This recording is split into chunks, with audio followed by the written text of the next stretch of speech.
Perkenalkan, nama saya Emil Rizky Ramadan dengan NIM 2022-31065. Di sini saya akan menjelaskan hasil proyek akhir saya. Di sini saya memilih kategori proyeknya tentang pendidikan dengan judul pembuatan aplikasi pendidikan. Di sini ada abstraknya atau pendahulunya. Aplikasi pendidikan telah menjadi integral dari transformasi digital dalam pendidikan. Tujuan dari pembuatan aplikasi pendidikan ini adalah untuk meningkatkan aksesibilitas, interaktivitas, dan efektivitas pembelajaran di era digital. Aplikasi ini akan mencakup fitur-fitur seperti manajemen materi pembelajaran, pelacakan kemajuan siswa, ujian online, dan interaksi antara siswa dan guru melalui forum diskusi. Penggunaan utama aplikasi ini adalah siswa dan guru yang akan memiliki akses ke berbagai modul sesuai dengan peran dan tanggung jawab masing-masing. Selanjutnya ada ruang lingkup proyek. Di sini ada beberapa untuk ruang lingkup proyeknya. Pertama ada analisis kebutuhan pengguna, memahami kebutuhan dan preferensi penggunaan aplikasi, termasuk siswa, guru, dan administrator dan sekolah. Selanjutnya ada fungsionalitas aplikasi.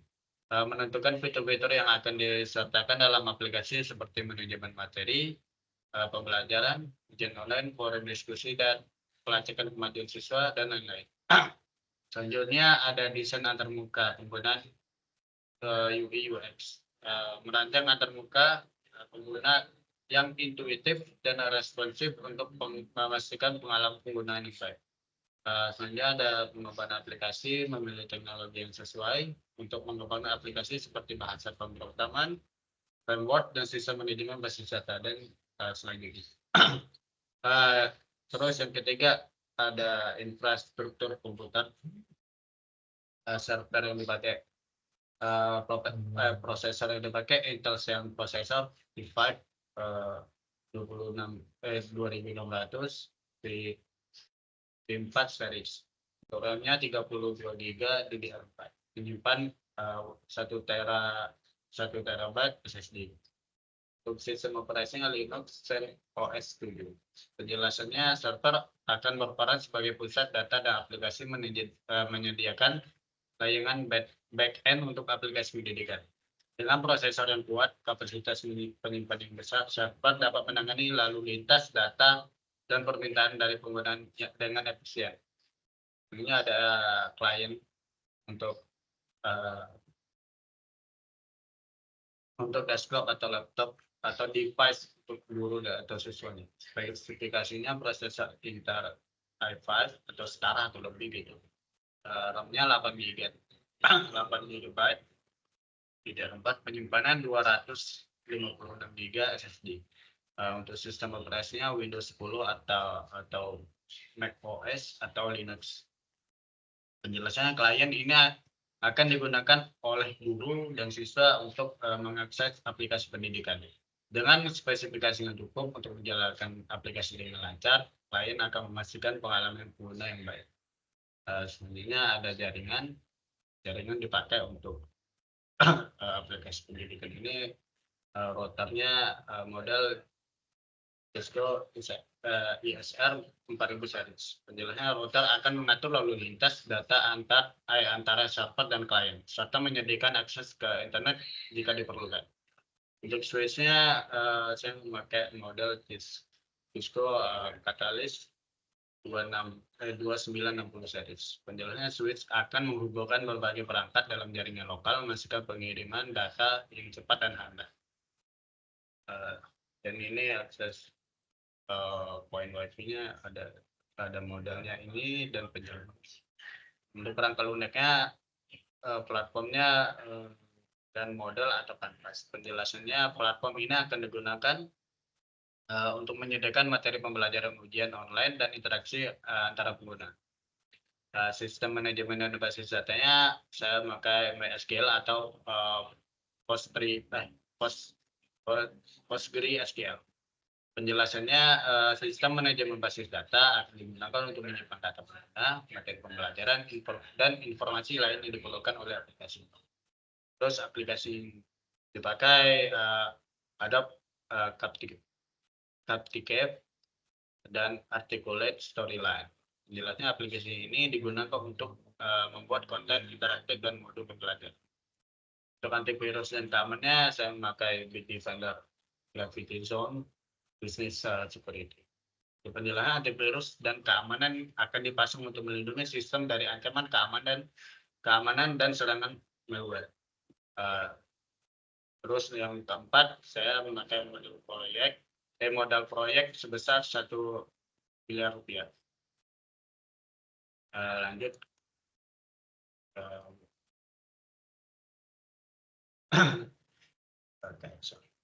Di sini ada daftar rencana kegiatan, prasyarat, dan waktu pelaksanaan. Di sini ada tabel aktivitas, durasi, dan prasyarat. Di sini saya aktivitas ada 13 aktivitas dan durasinya cukup. Terus untuk administrasi dan pertemuan awal membutuhkan durasi waktu 3 hari, dan kedua perekrutan tim 10 hari. Nah, ini di prasyarat nih, maksudnya di rekrutan tim ini bisa dilakukan ketika administrasi dan pertemuan awal sudah dilakukan, dan seterusnya. Selanjutnya ada rencana dan anggaran biaya proyek pembuatan aplikasi pendidikan. Di sini ada biaya personil dan biaya non personil. Untuk biaya personil untuk subtotalnya 402 juta rupiah.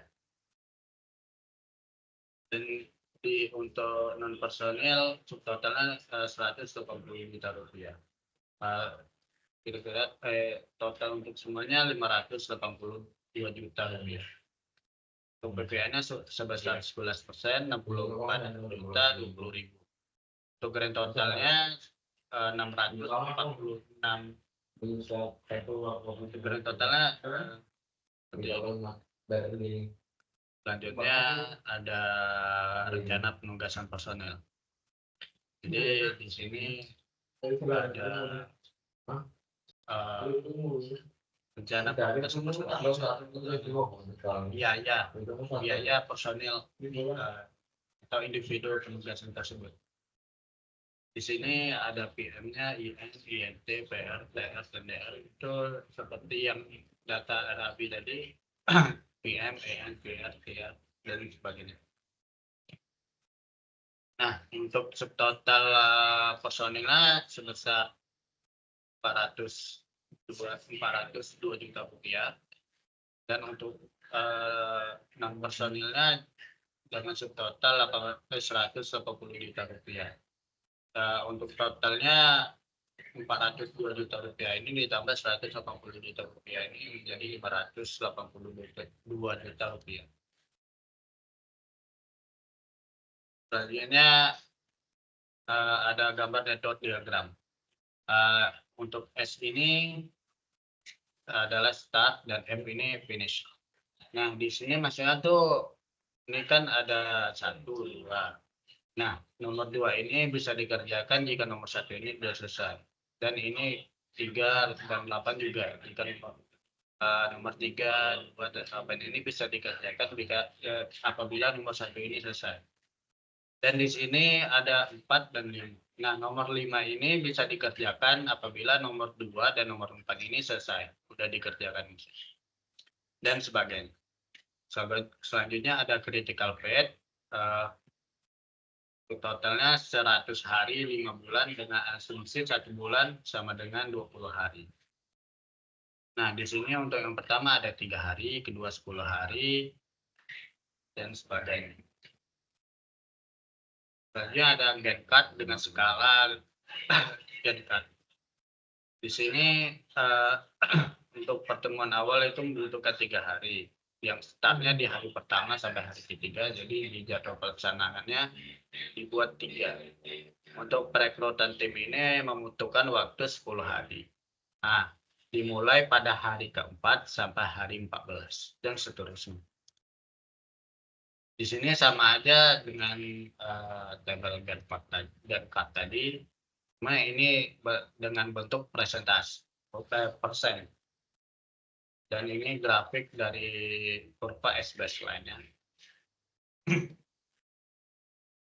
Untuk selanjutnya ada cash flow. Di sini ada pembiayaan akhirnya. Di sini ada saldo awalnya 1 miliar rupiah untuk pencarian tahap 1 sekian, tahap 2 sekian, dan tahap 3 sekian. Untuk ini administrasi yang ke satu sebesar berapa, bukannya finansial nilainya berapa, dan ini saldo akhirnya. Kalau untuk nilai dari pembiayaan dan saldo awal. Untuk kas terendahnya sekitar 6 jutaan, kas tingginya 300 jutaan. Dan hasil efisiensi atau keuntungannya sebesar 98 juta rupiah. 98.940 juta rupiah. 98 juta 940 ribu rupiah. Mungkin sekian presentasi diri saya. Apabila ada kesalahan, mohon maaf. Assalamualaikum warahmatullahi wabarakatuh.